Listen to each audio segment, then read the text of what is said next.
നമസ്കാരം, എല്ലാവർക്കും സ്വാഗതം ഫലദീപികയിലേക്ക്.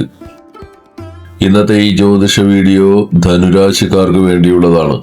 പ്രപഞ്ചത്തിൽ ഗ്രഹങ്ങൾ നടത്തുന്ന രാശിമാറ്റങ്ങൾ ധനുരാശിക്കാരുടെ വരുംകാലത്തെ, അതായത് 2026 മുതൽ 2030 വരെയുള്ള കാലഘട്ടത്തെ എങ്ങനെ ബാധിക്കുന്നുവെന്നും അവരുടെ ജീവിതത്തിൽ എന്ത് വലിയ മാറ്റങ്ങളാണ് വരാൻ പോകുന്നതെന്നും ഇന്ന് വളരെ വിശദമായി നമുക്ക് നോക്കാം. ജ്യോതിഷപ്രകാരം ധനുരാശിയുടെ അധിപൻ അഥവാ ഭരണാധികാരിയായ ഗ്രഹം വ്യാഴമാണ്. നിങ്ങളുടെ ജീവിതത്തിലെ പ്രധാന വഴിത്തിരിവുകൾക്ക് കാരണം ഈ വ്യാഴത്തിന്റെ രാശിമാറ്റങ്ങളാണ്. നിലവിൽ വ്യാഴം നിങ്ങളുടെ 8ാം ഭാവത്തിലാണുള്ളത്. 2027 ജൂലൈ വരെ വ്യാഴം ഈ 8ാം ഭാവത്തിൽ തുടരും. അതിനുശേഷം വ്യാഴം 9ാം ഭാവത്തിലേക്ക് രാശി മാറും. വ്യാഴം 8ാം ഭാവത്തിൽ നിൽക്കുന്നത് ഉച്ചസ്ഥനായിട്ടാണ്, അതായത് ഏറ്റവും ബലവാനായ അവസ്ഥയിലാണ്. ഇവിടെ ഇരുന്നു കൊണ്ട് വ്യാഴം നിങ്ങളുടെ 2ാം ഭാവത്തെയും 4ാം ഭാവത്തെയും നോക്കുന്നു. അതായത് വ്യാഴത്തിന്റെ ശുഭദൃഷ്ടി സ്വന്തം വീട്ടിലേക്ക് തന്നെയാണ് പതിക്കുന്നത്. നിങ്ങളുടെ ജന്മരാശിയുടെ അധിപനായ വ്യാഴത്തിന്റെ ദൃഷ്ടി 2ാം ഭാവത്തിൽ പതിക്കുന്നത് കുടുംബത്തിന് വളരെ നല്ലതാണ്. കുടുംബവുമായി ബന്ധപ്പെട്ട് നിങ്ങൾ മനസ്സിൽ വിചാരിച്ച സ്വപ്നങ്ങളും ആഗ്രഹങ്ങളും ഈ സമയത്ത് സഫലമാകും. നിങ്ങൾ കുടുംബത്തിൽ നിന്ന് മാറി താമസിക്കുന്നവരാണെങ്കിൽ ഈ കാലയളവിൽ കുടുംബാംഗങ്ങളെ നേരിട്ട് കണ്ടുമുട്ടാനും അവരോടൊപ്പം ഒന്നിച്ച് താമസിക്കാനും ഒത്തുചേരലുകൾ നടത്താനും സാധിക്കും. ജ്യോതിഷത്തിൽ 2ാം ഭാവം എന്നത് ധനത്തിന്റെയും സമ്പാദ്യത്തിന്റെയും ഭാവമാണ്. അതുകൊണ്ട് ഈ സമയത്ത് നിങ്ങളുടെ സാമ്പത്തിക സ്ഥിതി ഗണ്യമായി മെച്ചപ്പെടുകയും ബാങ്ക് ബാലൻസ് വർദ്ധിക്കുകയും ചെയ്യും. 2ാം ഭാവം നമ്മുടെ വാക്കിന്റെയും സംസാരത്തിന്റെയും കൂടെ ഭാവമാണ്. Counselling, communication, marketing, public dealing തുടങ്ങിയ സംസാരവുമായി ബന്ധപ്പെട്ട മേഖലകളിൽ ജോലി ചെയ്യുന്നവർക്ക് ഈ സമയം വലിയ സാമ്പത്തിക ലാഭവും വരുമാന വർധനവും ഉണ്ടാകും. ഈ സമയത്ത് വ്യാഴത്തിന്റെ ദൃഷ്ടി നിങ്ങളുടെ 12ാം ഭാവത്തിലും പതിക്കുന്നുണ്ട്.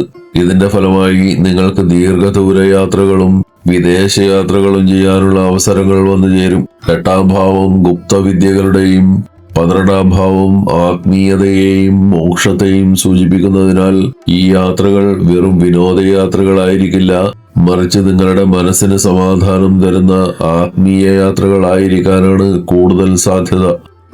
വ്യാഴത്തിന്റെ ശുഭദൃഷ്ടി നിങ്ങളുടെ 4ാം ഭാവത്തിൽ പതിക്കുന്നതിനാൽ വീട്, ഭൂമി, പുതിയ പ്ലോട്ടുകൾ, വണ്ടി അല്ലെങ്കിൽ മറ്റ് വാഹനങ്ങൾ എന്നിവ വാങ്ങാൻ ഈ സമയം അനുകൂലമാണ്. 2027 ജൂലൈ മുതൽ 2028 ജൂൺ വരെയുള്ള ഒരു വർഷക്കാലം വ്യാഴം നിങ്ങളുടെ 9ാം ഭാവത്തിലായിരിക്കും സ്ഥിതി ചെയ്യുക. 9ാം ഭാവത്തിൽ ഇരുന്നു കൊണ്ട് വ്യാഴം നിങ്ങളുടെ 1ഉം 3ഉം 5ഉം ഭാവങ്ങളെ വീക്ഷിക്കും. വ്യാഴം തന്റെ 5ാമത്തെ ദൃഷ്ടിയാൽ നിങ്ങളുടെ സ്വന്തം ഭാവത്തെ നോക്കുന്നതിനാൽ 2026 ജൂണിന് ശേഷവും 2028 മധ്യത്തിനു മുൻപും ധനുരാശിക്കാർക്ക് കുട്ടികൾ ഉണ്ടാകാനുള്ള യോഗം വളരെ കൂടുതലാണ്. 2027 ജൂലൈക്ക് ശേഷം നിങ്ങളുടെ ഭാഗ്യം അതിന്റെ ഏറ്റവും ഉയർന്ന നിലയിലായിരിക്കും. കാരണം നിങ്ങളുടെ രാശിയാധിപൻ നിങ്ങളുടെ ഭാഗ്യസ്ഥാനത്തേക്കാണ് രാശി മാറുന്നത്.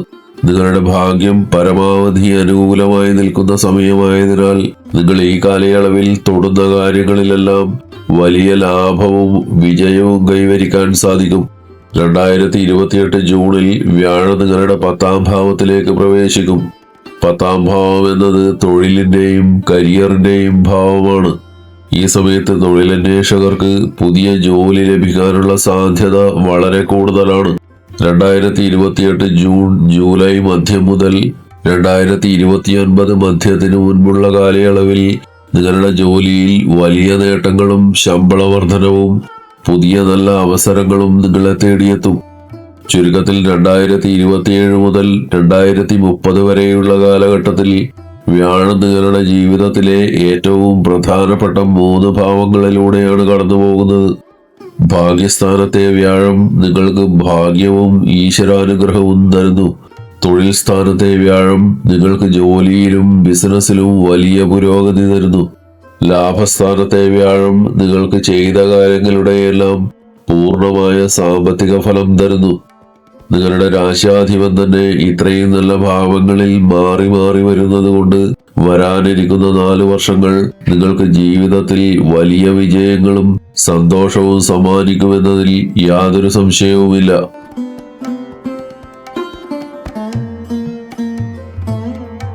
നിലവിൽ ശനി നിങ്ങളുടെ 4ാം ഭാവത്തിലാണ് സ്ഥിതി ചെയ്യുന്നത്.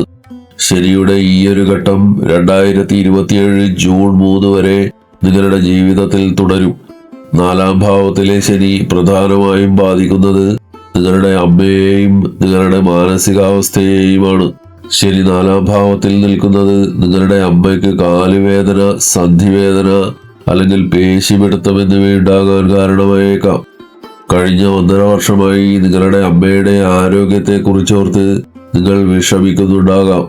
അല്ലെങ്കിൽ അമ്മ തന്നെ ഏതെങ്കിലും കാര്യങ്ങളിൽ അനാവശ്യമായി ആകുലപ്പെടുകയും കടുത്ത മാനസിക സമ്മർദ്ദം അനുഭവിക്കുകയും ചെയ്യുന്നുണ്ടാകാം.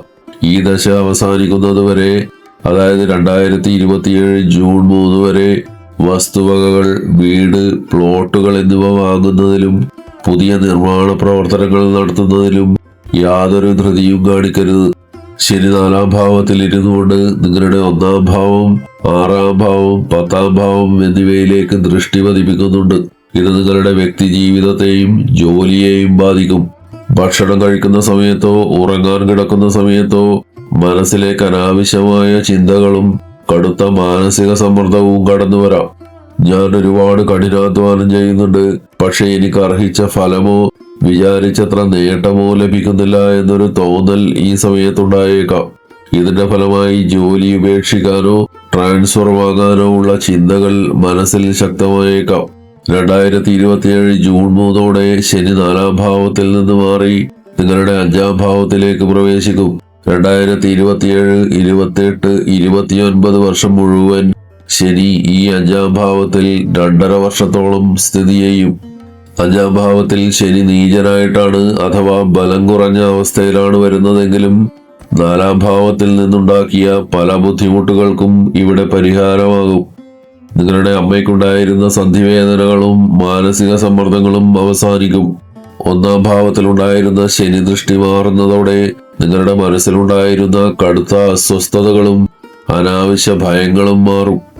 ജോലിസ്ഥലത്തുണ്ടായിരുന്ന പാരവെപ്പുകളും രാഷ്ട്രീയവും ബുദ്ധിമുട്ടുകളും പൂർണ്ണമായും അവസാനിക്കും. മുൻപുണ്ടായിരുന്ന ഉറക്കക്കുറവ്, ഉറങ്ങാനുള്ള ബുദ്ധിമുട്ടുകൾ, മാനസിക സമ്മർദ്ദം എന്നിവയെല്ലാം മാറിക്കിട്ടും. 5ാം ഭാവത്തിലെ ശനി നീചനായതുകൊണ്ട് ഭക്ഷണകാര്യങ്ങളിൽ നല്ല നിയന്ത്രണം വേണം. ദഹനക്കുറവ്, അസിഡിറ്റി അല്ലെങ്കിൽ വയറുമായി ബന്ധപ്പെട്ട മറ്റ് അസ്വസ്ഥതകൾ വരാൻ സാധ്യതയുള്ളതിനാൽ ആരോഗ്യം ശ്രദ്ധിക്കണം. ശനി 5ാം ഭാവത്തിൽ വരുമ്പോൾ പഠനകാര്യങ്ങളിൽ കാര്യമായ മാറ്റങ്ങൾ ഉണ്ടാകും.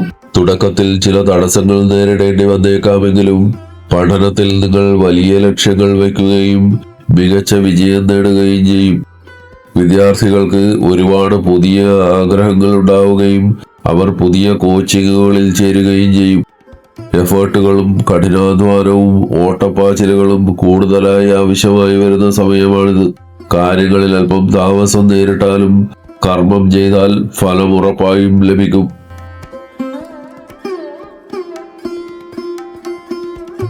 നിലവിൽ രാഹു നിങ്ങളുടെ 3ാം ഭാവത്തിലാണ് സ്ഥിതി ചെയ്യുന്നത്. 2026 ഡിസംബർ വരെ രാഹു ഇവിടെ തന്നെ തുടരും. 3ാം ഭാവത്തിലെ രാഹു ധനുരാശിക്കാർക്ക് വളരെ മികച്ചതും അനുകൂലവുമായ ഫലങ്ങളാണ് സമ്മാനിക്കുന്നത്. 3ാം ഭാവത്തിലെ രാഹു നിങ്ങളെ കൂടുതൽ ബുദ്ധിമാനും കാര്യപ്രാപ്തിയുള്ളവനും സ്മാർട്ടുമാക്കി മാറ്റും. സാങ്കേതിക കാര്യങ്ങളിൽ നിങ്ങൾക്ക് അതീവ താല്പര്യമുണ്ടാകാൻ ഈ ഗ്രഹസ്ഥിതി കാരണമാകും. ഈ വർഷം, അതായത് 2026 നിങ്ങൾക്ക് IT, എഞ്ചിനീയറിംഗ്, ആർട്ടിഫിഷ്യൽ ഇന്റലിജൻസ് തുടങ്ങിയ മേഖലകൾ പഠിച്ചെടുക്കാൻ വളരെ അനുകൂലമായ സമയമാണ്. പ്രത്യേകിച്ച് വിദ്യാർത്ഥികൾ ഇത് തീർച്ചയായും ഉപയോഗപ്പെടുത്തണം. Communication, marketing, public dealing, online business, influencer ആവുക തുടങ്ങിയ കാര്യങ്ങളിലെല്ലാം നിങ്ങൾക്ക് വലിയ നേട്ടങ്ങൾ ഉണ്ടാകും. 2026 ഡിസംബറോടെ രാഹു 3ാം ഭാവത്തിൽ നിന്ന് മാറി നിങ്ങളുടെ 2ാം ഭാവത്തിലേക്ക് പ്രവേശിക്കും. 2028 ജൂലൈ വരെയുള്ള 1.5 വർഷക്കാലം രാഹു ഇവിടെയാണ് ഉണ്ടാവുക. ജ്യോതിഷത്തിൽ 2ാം ഭാവം എന്നത് കുടുംബത്തിന്റെയും സംസാരത്തിന്റെയും വാക്കിന്റെയും സ്ഥാനമാണ്. അതുകൊണ്ട് ഈ സമയത്ത് സംസാരിക്കുമ്പോൾ ഒട്ടും ധൃതി കൂട്ടരുത്. അനാവശ്യമായി ചിന്തിക്കാതെ എവിടെയെങ്കിലും എന്തെങ്കിലും വിളിച്ചു പറയുന്ന സ്വഭാവം ഒഴിവാക്കണം. ഇല്ലെങ്കിൽ പിന്നീട് അതിനെ ചൊല്ലി നിങ്ങൾക്ക് വലിയ രീതിയിൽ ഖേദിക്കേണ്ടി വന്നേക്കാം. നിങ്ങളുടെ അവിവേകമായ സംസാരം കാരണം ചിലപ്പോൾ കുടുംബത്തിനുള്ളിൽ ശത്രുതയോ അകൽച്ചയോ ഉണ്ടാകാൻ സാധ്യതയുണ്ട്. അതിനാൽ കുടുംബാംഗങ്ങളോട് സംസാരിക്കുമ്പോൾ വാക്കുകൾ പ്രത്യേകം ശ്രദ്ധിക്കണം. നിങ്ങൾ രാഷ്ട്രീയത്തിലോ പൊതുപ്രവർത്തനത്തിലോ ഉള്ള ആളാണെങ്കിൽ നിങ്ങളുടെ കരിയർ ഈ സമയം കൊണ്ട് തിളങ്ങാൻ പോവുകയാണ്. 2ാം ഭാവത്തിലെ രാഹു നിങ്ങളിൽ മികച്ച സംസാരശേഷി നൽകും. നിങ്ങളുടെ ആകർഷകമായ പ്രസംഗങ്ങളും സംസാരവും കൊണ്ട് പെട്ടെന്ന് തന്നെ നിങ്ങൾ വലിയ ജനപ്രീതി നേടുകയും ഉന്നത പദവികളിൽ എത്തിച്ചേരുകയും ചെയ്യും. മകരം രാശി കർമ്മരാശി ആയതുകൊണ്ട് നിങ്ങളുടെ തൊഴിൽ മേഖലയിൽ നിങ്ങൾ മികച്ച രീതിയിൽ സംസാരിക്കുകയും പ്രവർത്തിക്കുകയും ചെയ്യും. നിങ്ങളുടെ പ്രവർത്തനങ്ങൾ വളരെ മികച്ചതായി മാറുകയും ആളുകൾ നിങ്ങളെ പ്രശംസിക്കാൻ തുടങ്ങുകയും ചെയ്യും. ചുരുക്കത്തിൽ രാഷ്ട്രീയത്തിലും പൊതുരംഗത്തുമുള്ള ധനുരാശിക്കാർക്ക് ഈ 1.5 വർഷം വലിയ ലാഭവും ഉന്നത പദവികളും നൽകുന്ന ഒന്നായിരിക്കും. 2028 ജൂലൈയിൽ രാഹു നിങ്ങളുടെ ജന്മരാശിയിലേക്ക് മാറും. 2029 വർഷം മുഴുവൻ രാഹു ഇവിടെ തന്നെ തുടരും. ഈ സമയത്ത് നിഴൽ ഗ്രഹമായ കേതു നിങ്ങളുടെ 7ാം ഭാവത്തിലായിരിക്കും സ്ഥിതി ചെയ്യുക. 1ാം ഭാവത്തിലെ രാഹുവും 7ാം ഭാവത്തിലെ കേതുവും നിങ്ങളുടെ ദാമ്പത്യ ജീവിതത്തെയും പ്രണയ ജീവിതത്തെയും നേരിട്ട് ബാധിക്കും. പങ്കാളിയോട് അനാവശ്യമായ സംശയങ്ങൾ വെച്ച് പുലർത്തുന്നത് ഈ സമയത്ത് പ്രശ്നങ്ങൾ ഉണ്ടാക്കും. പ്രണയബന്ധങ്ങളിൽ പരസ്പരം സംശയിക്കുന്ന സ്വഭാവം പൂർണ്ണമായും ഒഴിവാക്കണം. രാഹു 1ാം ഭാവത്തിൽ വരുമ്പോൾ മനസ്സിൽ ഒരുപാട് ആശയക്കുഴപ്പങ്ങളും നെഗറ്റീവ് ചിന്തകളും അനാവശ്യമായ ഭയവും ശങ്കകളും ഉണ്ടാകാൻ സാധ്യതയുണ്ട്. ഈ സമയത്ത് ഒരു കാര്യത്തിലും ധൃതി പിടിച്ച് തീരുമാനമെടുക്കരുത്. ധൃതി കൂടിയാൽ വലിയ രീതിയിലുള്ള പ്രശ്നങ്ങളിലും കഷ്ടപ്പാടുകളിലും ചെന്ന് ചാടാനിടയുണ്ട്. 2030 രാഹു നിങ്ങളുടെ 12ാം ഭാവത്തിലേക്ക് പ്രവേശിക്കും. 12ാം ഭാവത്തിലെ രാഹു വിദേശ കാര്യങ്ങളുമായി ബന്ധപ്പെട്ട് നിൽക്കുന്നു. ദീർഘദൂര യാത്രകൾ ചെയ്യാനും വിദേശ യാത്രകൾ നടത്താനും വിദേശത്ത് നിന്നുള്ള ബിസിനസ്സിലൂടെയോ ജോലിയിലൂടെയോ വലിയ രീതിയിൽ സാമ്പത്തിക ലാഭവും മികച്ച ഫലങ്ങളും സ്വന്തമാക്കാനും 2030 ധനുരാശിക്കാർക്ക് സാധിക്കും. നിങ്ങളുടെ രാശിയാധിപനായ വ്യാഴത്തിന്റെ അനുഗ്രഹത്തിനായി ദിവസവും വ്യാഴസ്തോത്രം 108 തവണ ജപിക്കുക. ശനിദോഷത്തിന്റെ കാഠിന്യം കുറക്കാൻ ശനിസ്തോത്രം 108 തവണ ജപിക്കുക. ദിവസവും മുടങ്ങാതെ ഓം നമഃശിവായ എന്ന പഞ്ചാക്ഷരി മന്ത്രം ജപിക്കുന്നത് മനസ്സമാധാനത്തിനും സർവവിഘ്നങ്ങൾ മാറുന്നതിനും ഉത്തമമാണ്. ധനുരാശിക്കാർക്കുള്ള ഈ വീഡിയോ ഇവിടെ പൂർണ്ണമാകുന്നു. വീഡിയോ ഇഷ്ടമായെങ്കിൽ തീർച്ചയായും ലൈക്ക് ചെയ്യാനും മറ്റുള്ളവരിലേക്ക് ഷെയർ ചെയ്യാനും മറക്കരുത്. ഇതുപോലുള്ള കൂടുതൽ ജ്യോതിഷ വിവരങ്ങൾക്കായി ഫലദീപിക സബ്സ്ക്രൈബ് ചെയ്യുക. എല്ലാവർക്കും നന്മകൾ ഉണ്ടാവട്ടെ. ഹരി ഓം.